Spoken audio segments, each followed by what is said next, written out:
When I think back about how this organization was founded 70 years ago, one of the boldest decisions the board and the staff made early on was to say, we don't want to have just one place.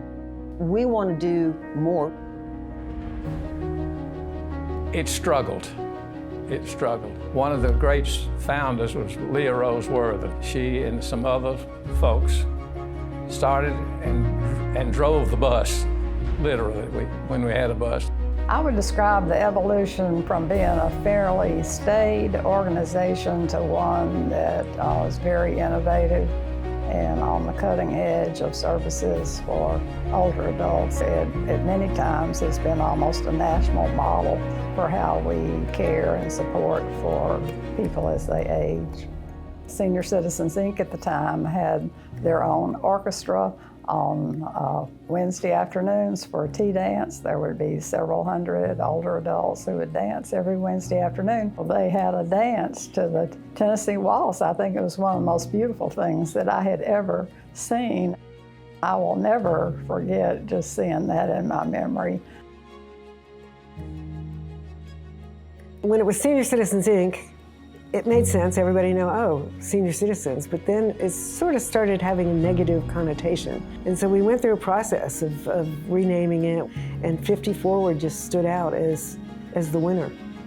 I think it gives that connotation that you're moving forward with your life. You're not a senior citizen, you're moving forward.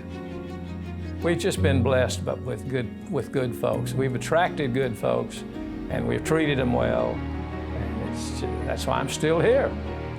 The needs of older adults 70, 50, even 30 years ago look drastically different than they do today. And I really believe that listening is the key. I think FiftyForward has always been proactive about listening to our members and our clients, our constituents, and then making sure we fit those needs and we pivot and adapt so that we're staying relevant. 70 years later, we've got 7 lifelong learning centers across 3 different counties. I'm so grateful they started with an entrepreneurial spirit and an understanding that we needed to do an awful lot as an organization to support older adults. 70 years says that this organization is doing it right. To say that you have been serving those 50 and over in this community is a blessing for all of us. I always go back to one of our members when I was director at FiftyForward Madison Station.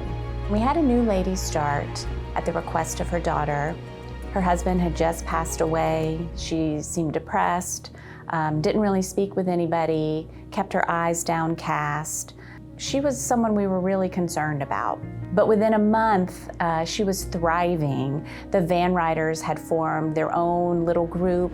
They welcomed her with open arms. They invited her to the canasta table where she played all day and had lunch. About a year later, I think it was, she pulled me aside one day as they were heading home, and she just said, you know, I really want you to know something. I need to tell you this.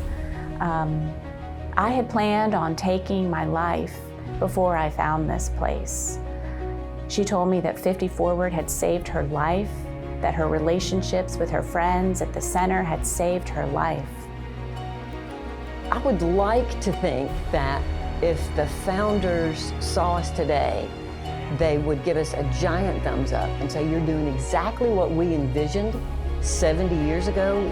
70 years of doing anything makes you an expert in many things. And I think that what it means for FiftyForward is they are well positioned to continue for the next 70 years doing what they've been doing in ways that we can't even imagine.